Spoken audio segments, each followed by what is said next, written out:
back to Homemaking with Mima. If you are new here, my name is Wendy. Today's video is I'm gonna finally get these pork ham steaks canned up, and I'm gonna bring you along with me. I put it off as long as I could, and they just need to come out of the freezer and be put on the shelf so they're not taking up any more room.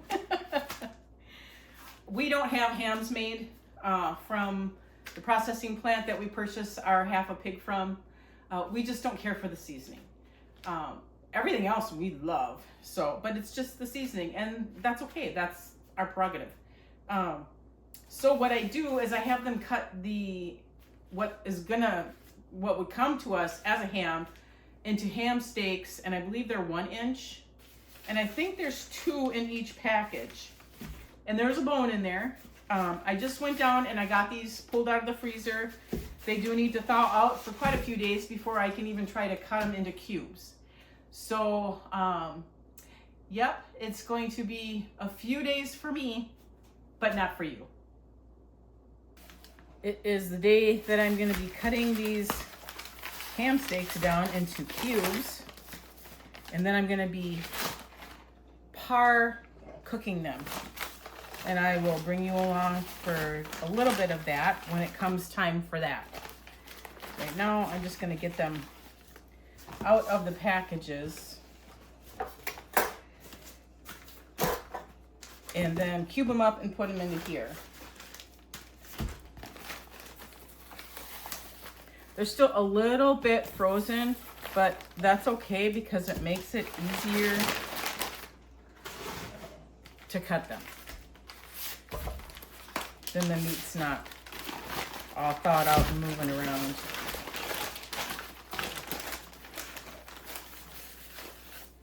Again, this is the ham steaks that we received with our half of pig from our 2025 pork.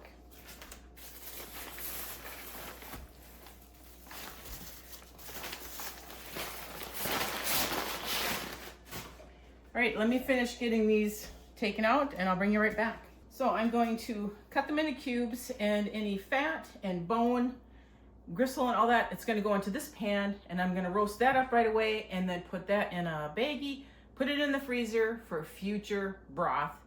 This is the container I'm gonna put all the cubes in, and it helps to have a sharp knife. I did just go over this knife, so that's gonna help some.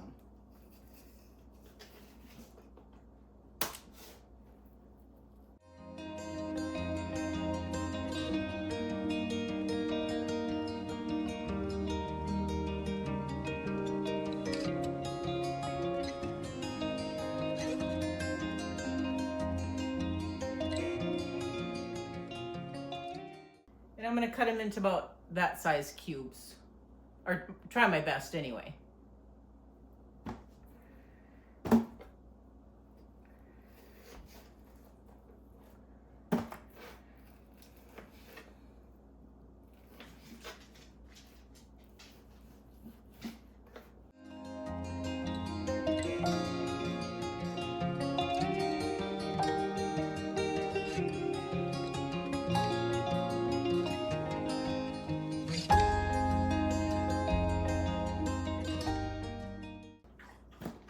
All right, I'm gonna finish this up and I'll bring you back when I'm done.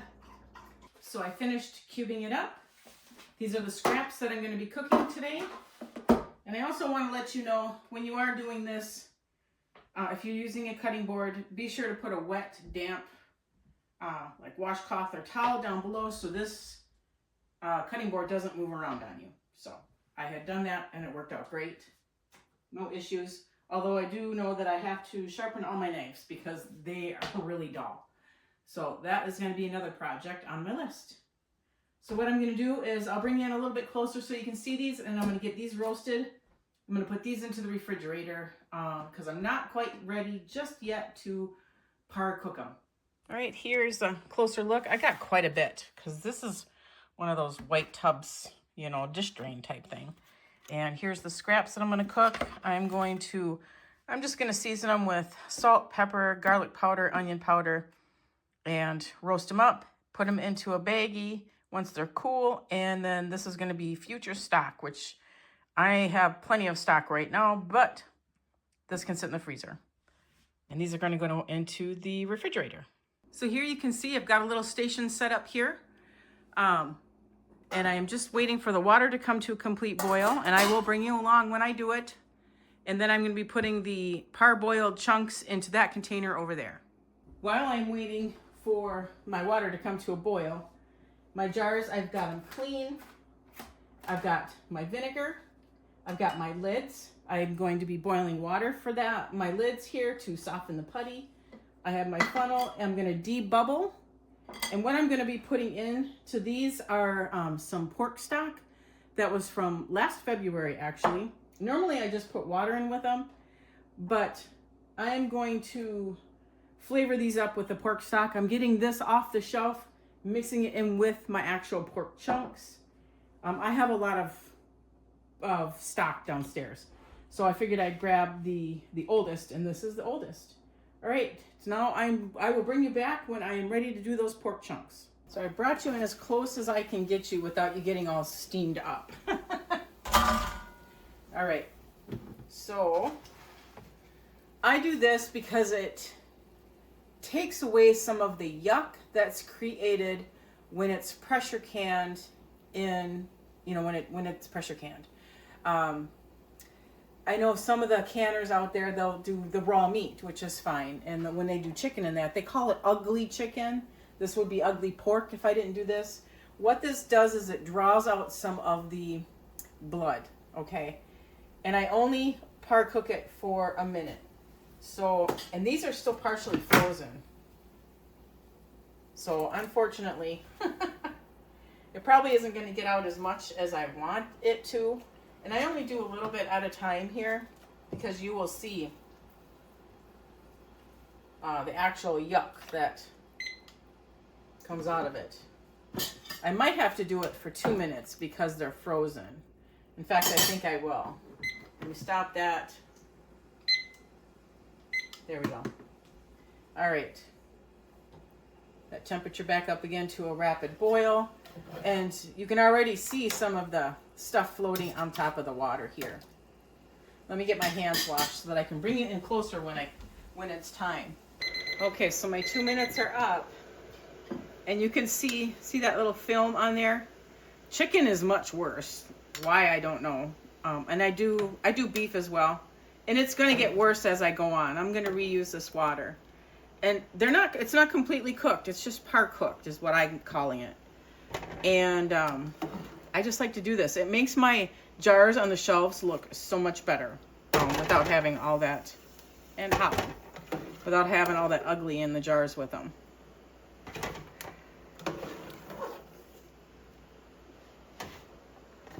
And you're going to probably end up with a mess on your stove, so it'll be something that you just have to clean up.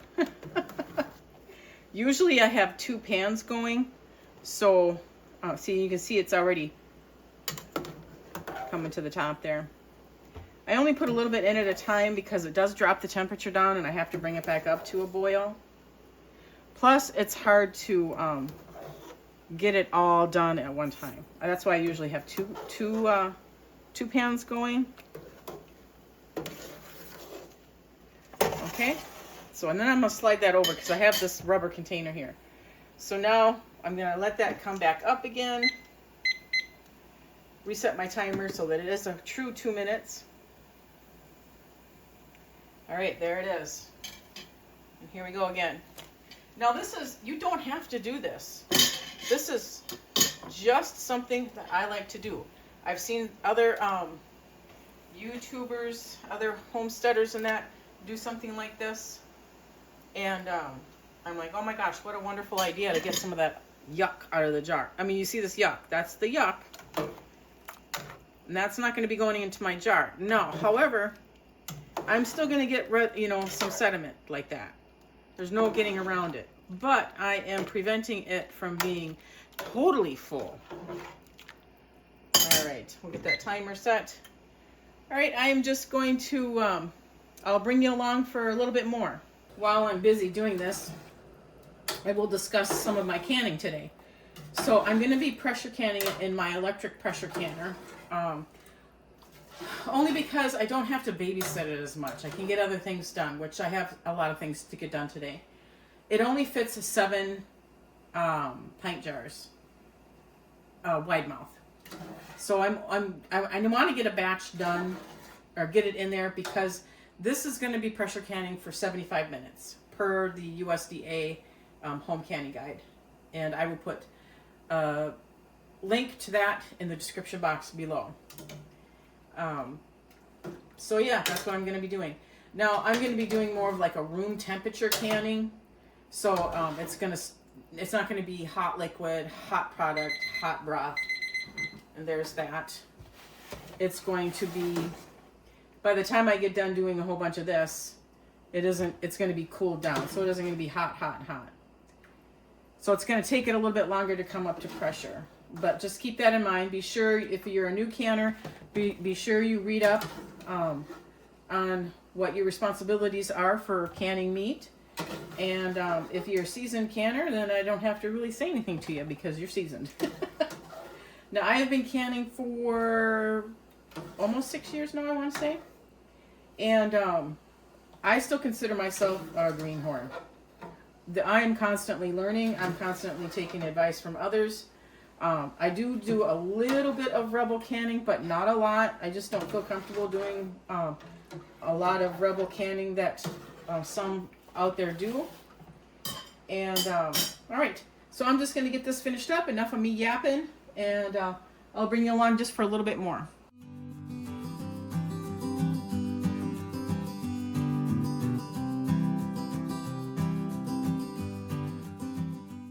I believe I'm going to get this all done in with one pot, which normally I don't. Normally I have 2 going. There isn't much yuck coming out of this. Like the chicken is, like I said, chicken is the worst. And beef is number 2. Chicken is number 1, beef is number 2. But you can see it floating around, and I'll bring you in a closer when I am completely done with all this. So that you can see the water and what I'm talking about and what's not going to be in my final canned product. All right, I'm going to finish getting this out. Okay, I brought you in. I can't dispose of this yet because it's just too hot. But you see, whoop, and there's one that I missed. That's going to happen. But you see all of that floating around. That is going to be stuff that's not going to be in my jars. However, I will have some, but I won't have all of this. And I just like doing it with my meats because it makes my jars look so much better on the shelf.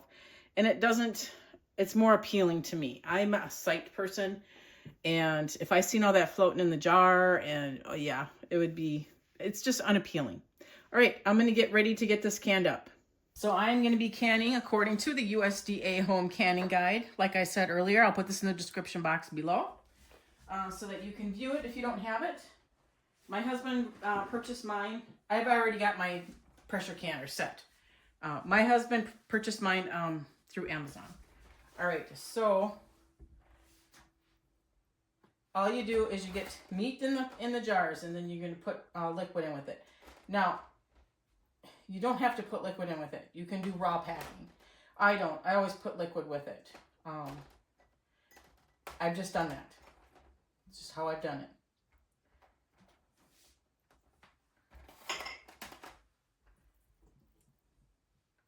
And the meat is a little bit warm, but I'm still going to treat it as if everything is cool, you know, as far as the canning. And like I said, if you're new to canning, please read up on that. You have your hot packing and you have your cold packing. And that's just, so you don't compromise your jars, you don't compromise your seals, that sort of thing. And you're going to see, I'm going to have I'm going to have a lot of this meat left over, so I'll be doing more than one session. I'll just do this one with you. Like I said, it's a 75 minutes for pints. It's 90 minutes for quarts. But I like my meat in the pints. And it's going to take quite a while because that's just how it's going to be. And I have other things I need to get done today. So the rest of this is I'm going to put it in the refrigerator and can it Probably tomorrow. I'll let this this session get done, and then I'll finish up what's going to be left over. And my hands are clean, so you know, please be advised of that. I know almost every cook out there, and this is for my family. So, all right, let me wash my hands. I'm gonna get some liquid in it, and because there's a solid, I do have to debubble. Otherwise, it's gonna compromise your seal. Then I'm gonna get I have to get the hot water in with my lids so that it can soften up the putty, and then I will come right back. So let me get all washed up and I'll be right back. So I do have the scraps all roasted up here. Did it in the oven. So now they're gonna cool. I'm gonna get them into a bag, freeze them, and this is gonna be future pork stock. So I do have to let that cool down completely. All right.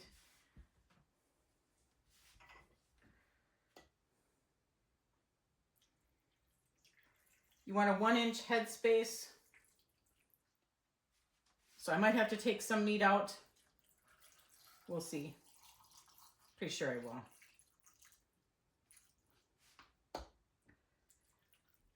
But only bring the liquid to the 1 inch.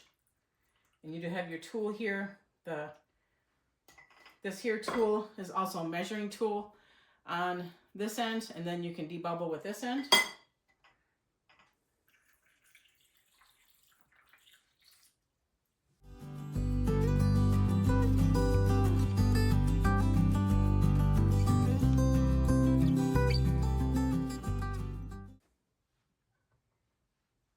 You throw it down.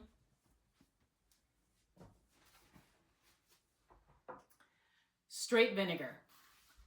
Because meat is fatty, greasy.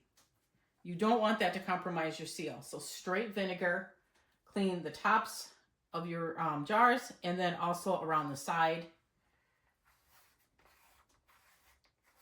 And that will help increase sealing, so there's no compromise.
This electric canner comes with a very nice laminated instruction sheet.